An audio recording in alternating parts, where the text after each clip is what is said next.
Genesis chapter 4 from verses 9 to 15. And the Lord said unto Cain, Where is Abel thy brother? And he, Cain, said, I know not, am I my brother's keeper? And God said, What hast thou done? The voice of thy brother's blood cried unto me from the ground. And now art thou cursed from the earth, which has opened her mouth to receive thy brother's blood from thy hand. When thou tillest the ground, it shall not henceforth yield unto thee her strength. A fugitive and a vagabond shall thou be in the earth. And Cain said unto the Lord, My punishment is greater than I can bear. Behold, thou hast driven me out this day from the face of the earth, and from thy face shall I be hid. And I shall be a fugitive and a vagabond in the earth. And it shall come to pass that everyone that findeth me shall slay me. Verse 15. And the Lord said unto him, Therefore, whosoever slayeth Cain, vengeance shall be taken on him sevenfold. And the Lord set a mark upon Cain, lest any find him should kill him. So this conversation that God was having with Cain here, it paralleled the conversation that God had with Adam and Eve after they have eaten of the fruit of the tree of the knowledge of good and evil. Like Adam and Eve, the first thing we saw here is that Cain committed a great offense. He became an offender. He became a criminal. He committed a great crime. Just like Adam and Eve. That's the first thing. Then the second thing we see is God stepping into this situation as the righteous judge of the whole universe. And what God did was God summoned Cain before him. You remember that was exactly what he did to Adam and Eve. God summoned Cain before him. God examines him. God inquires into his offense, and then God proceeds to issue sentences. It would be nice if you want to go back and look at episode 216 and episode 217, where we explore these various components of this conversation. And I'm not going to be going deep into those components of this conversation because we've done them before and they're basically the same thing. So if you want to refresh your memory, or if you've not heard it before, it's episode 216 and 217. What we will do here is to just remind ourselves of some very important element. The fact is, God is the king and is the righteous judge. Jeremiah chapter 51 verse 56, the second part. For the Lord is a God of retribution. He will repay in full. The names of God Bible translation says, I, Yahweh, am a God who punishes evil. I will certainly punish them. So it is important for us to understand that the God that is revealed to us in the Bible is a righteous God, and he will judge evil. Just like Adam and Eve and Cain stood in the court of the Lord, as it were, and they were examined, they were cross-examined, and they were judged.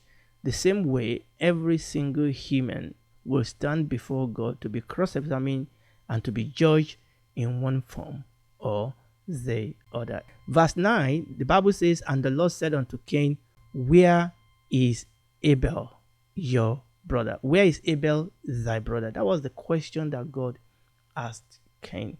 Again, you can immediately notice the parallel when God confronted Adam and Eve after they've sinned. God said, Where art thou? Now, let's get this straight.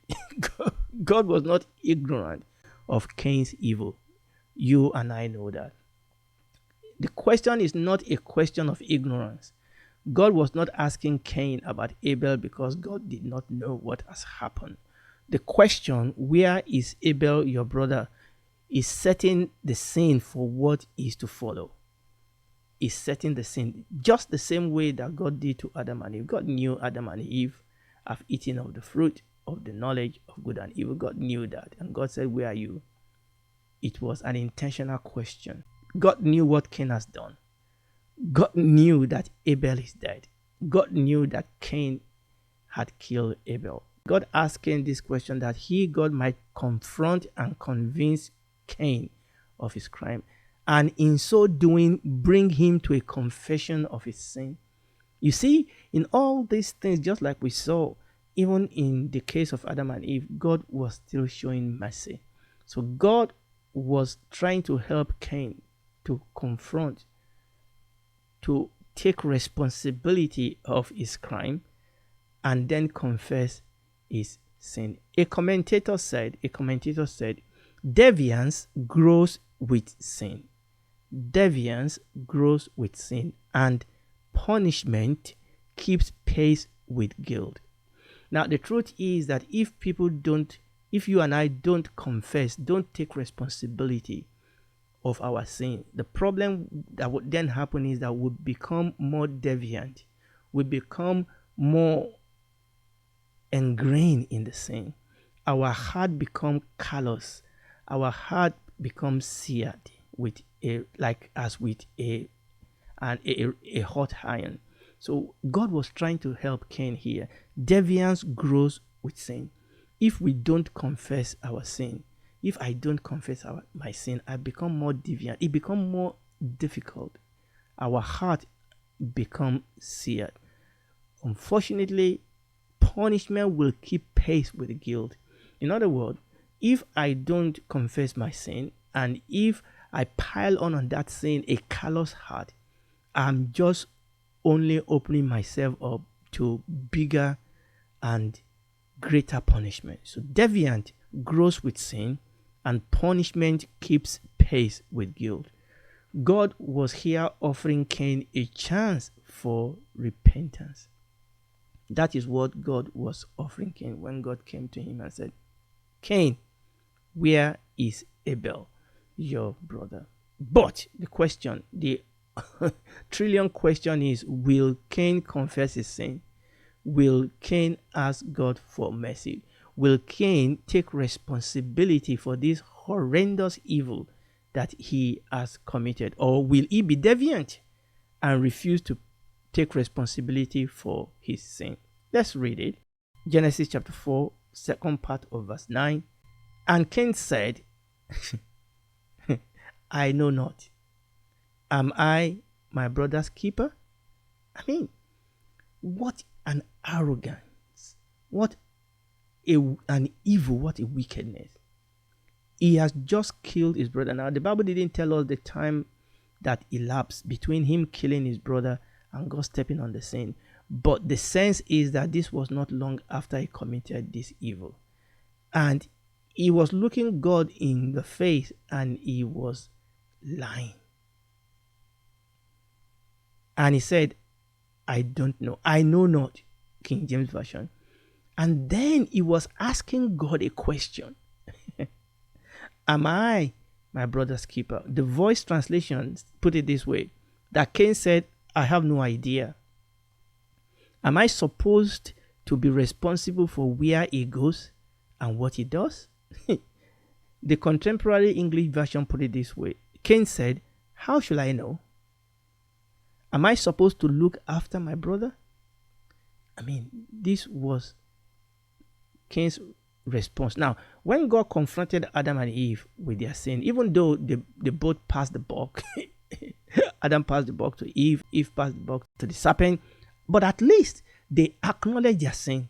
They acknowledged that they sinned. But in contrast, Cain boldly denied his sin. He didn't. I mean, here was Cain standing in God's presence, and Cain denies his sin. And what blew me away is that Cain supposed that no eye witnessed his evil deed, not even the all-seeing eyes of God. I don't understand that. And you know, many times we are in that situation also. We deceive ourselves to think that we can deceive God. The Bible says God cannot be mocked. What a man sow, he will reap. I mean, I don't understand it. Here was Cain thinking and supposing and convincing himself that he can pull the wool over the eyes of God. Well, he thought nobody saw this. My parents were not there. My family were not there. But he even thought that he could hide this from the all-seeing eyes of God. What does the Bible say about the all-seeing eyes of God? Let's read Matthew chapter 10, verses 29 to 31. Are not 2 sparrows sold for a farthing? And one of them shall not fall on the ground without your Father. But the very hairs on your head are all numbered. Fear you not, therefore, you are more. Hebrews chapter 4 verse 13. And not a creature exists that is concealed from his sight, but all things are opened and exposed and revealed to the eyes of him with whom we have to give account. Every single strand of hair on my head are all numbered. Can you fathom that? God knows every single hairs on your head. Hebrews chapter 4 verse 13 says that all things are open and exposed and revealed to the eyes of him with whom we have to give account.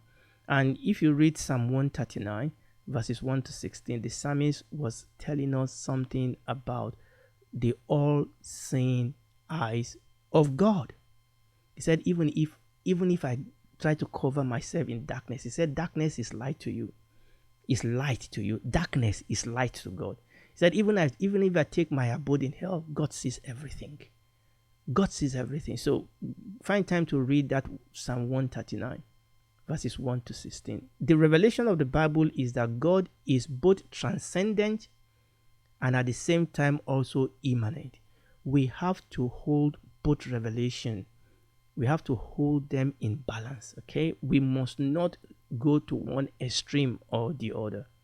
God is transcendent and at the same time God is immanent. What does that mean? God is transcendent means that God goes beyond our known earthly existence. God exists above the realm of the physical. God is God. God is not a man. Before the world was created, before the universe was spoken into being by God, God was already. God existed.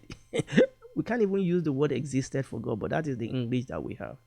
God existed before time. God existed before space. God existed before matter was created. God exists beyond the scope of space, time, and matter. That is what we mean by God being transcended, God being God. But this God that is transcended, but this same God is immanent. This same God is immanent, and this refers to God's engagement, God's presence, God's involvement in his creation. God did not create this world and elopes, like we said in previous episodes. God relates intimately and personally with his creation, particularly with the human that he has created. And we saw in previous episodes that God manages the universe, but he also knows every minute detail of all human that ever live and that will ever live. But unfortunately, it looks like all this was lost on Cain. It looks like Cain did not get this memo because somehow Cain thought that he could pull a wool over the eyes of God. And when God asked him, "Where is Abel, your brother?" the first thing that Cain attempted to do was to deflect the question. Don't we all do that when God is trying to help us to face our responsibility so that we can be brought to a place of repentance? Okay, the first thing that Cain did was to deflect that question. You remember what we did? The Bible says that godly sorrow worketh repentance. God was trying to make Cain to come to a place of godly sorrow so that he can repent, but no. The first thing he did was to try and deflect the question. He said, "I know not. I have no idea. How should I know?" I mean, can you imagine the arrogance? How should I know? He said. Then the second thing he did was even more mind-boggling. He disputes the right of God to ask him about his brother. Can you imagine that? He disputed God's right to ask him about his brother. How did he do that? He said, "Am I my brother's keeper?" Wow. Oh, hallelujah.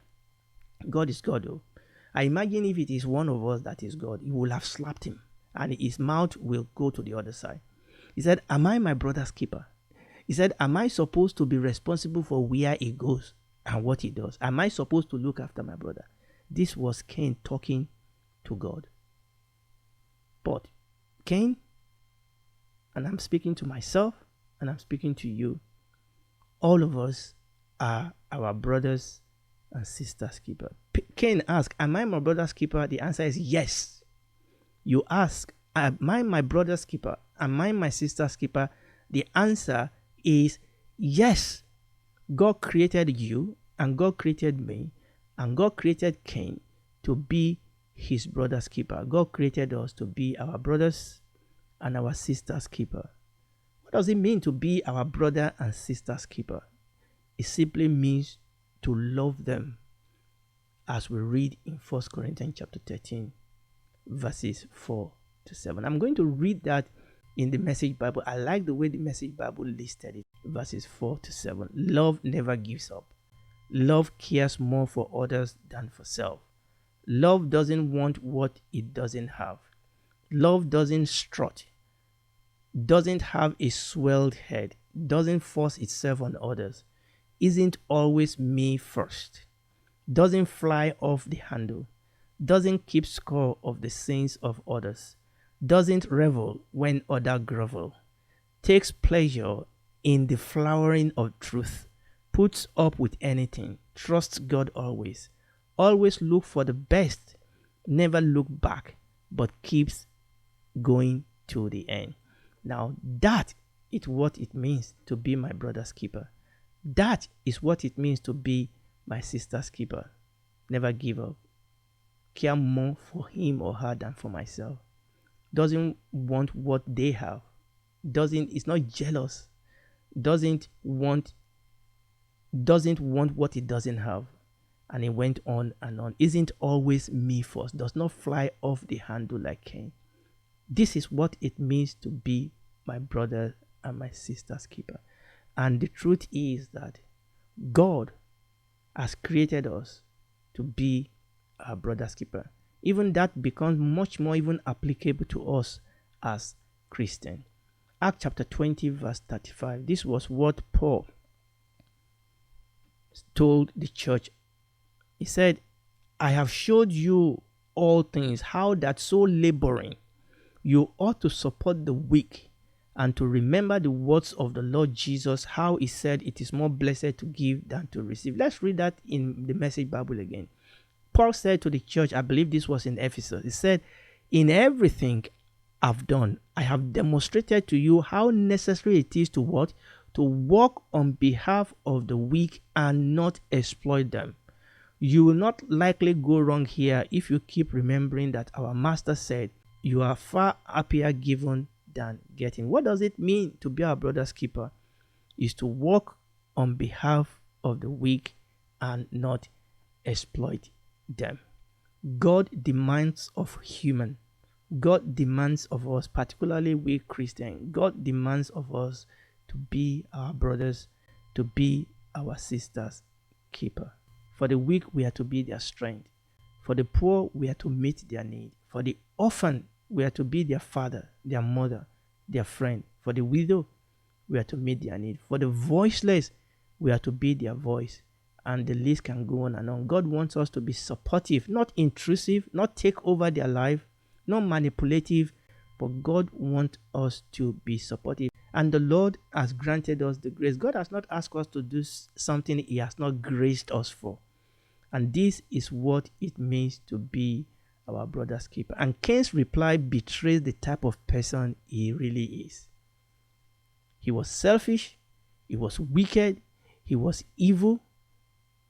He was a stranger to brotherly affection. He was a stranger to kindness. He was a stranger to love. This is who Cain is. And we saw that in the type of offering that he brought to the Lord. And that is where we first of all started seeing the type of human being that Cain is. This is the real Cain.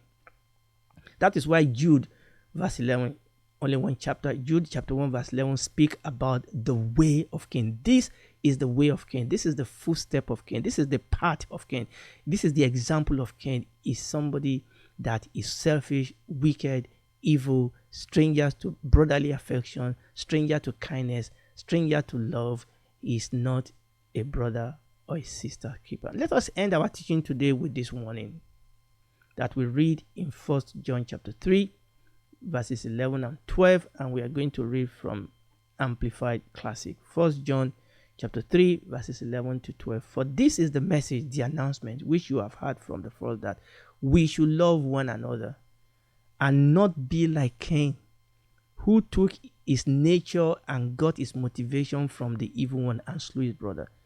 What we see in Cain was a manifestation of the evil nature of Satan, of the devil. The Bible says we must not be like Cain. God has not called us to walk in the footstep, in the path after the example of Cain, who took his nature and his motivation from the evil one and slew his brother. God wants us to take our nature. Our nature as Christian is of God, okay? And our motivation must be from him. And why did Cain slay his brother? Because his deeds, his activity, his work were wicked and malicious, and his brothers were righteous and virtuous. Praise the Lord. So we are going to stop here today. And by the grace of God, next episode, we are going to pick it up from here. But we see here how this story is moving forward and what we are learning in the process. Now, if we don't allow God to motivate us, this is the type of life that will be manifested. Maybe we will not, people will not be physically killing, but do they kill with their thought, with their word, with their emotion? Okay. And these are the type of thing that the Bible says that everything that is in the world is not of God. The lust of the eyes, the care of this life, the desire for all the things. But God was giving Cain the chance here to come to a godly sorrow and to repent. But Cain flopped it. He ignored it. He rejected it. But I'm praying and I'm trusting that you will not reject. You and I will not reject the chance that God is giving us to repent, to come to a place of godly sorrow and to repent. For God so loved the world that he gave his only begotten Son, that whosoever believes in him will not perish, but have everlasting life. So you and I tonight can come to God. I know God is dealing with your heart. If you are not saved, God is calling you, tugging at your heart. Come to him today and ask him to save you. He will.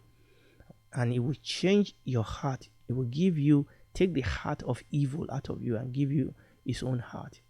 And then he will be your father. He will be your friend. He will walk with you. And when this is all over, you will spend eternity with him in the new heaven and the new earth.